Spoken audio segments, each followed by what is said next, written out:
انہوں نے بیٹے کو پکڑا اور قتل کر کے پاکستان کے باہر پھینک دیا۔ ہمارے لیے آج کے انجیل مقدس بمطابق مقدس مرکز MSC 13 ہو، اس کا 12 باب 1 آیت سے لے کر 12 آیت تک۔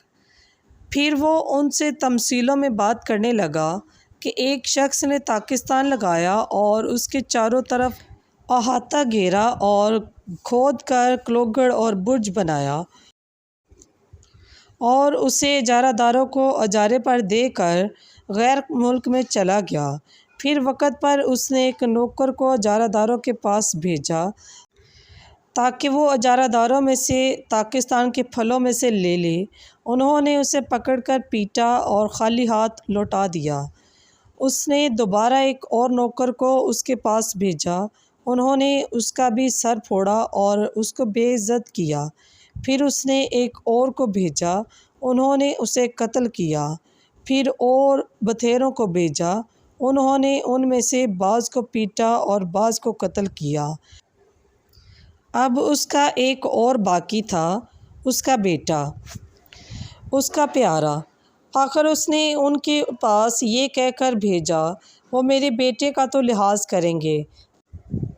لیکن ان باغبانوں نے آپس میں کہا، یہی وارث ہے، آؤ ہم اسے قتل کر ڈالیں تو میراث ہماری ہو جائے گی۔ اور انہوں نے اسے پکڑا اور قتل کر کے پاکستان کے باہر پھینک دیا۔ پس پاکستان کا مالک کیا کرے گا؟ وہ آئے گا اور ان باغبانوں کو ہلاک کر کے پاکستان اوروں کو دے دے گا۔ کیا تم نے یہ نوشتہ بھی نہیں پڑھا کہ جو پتھر معماروں نے رد کیا وہی کونے کا سرا ہو گیا؟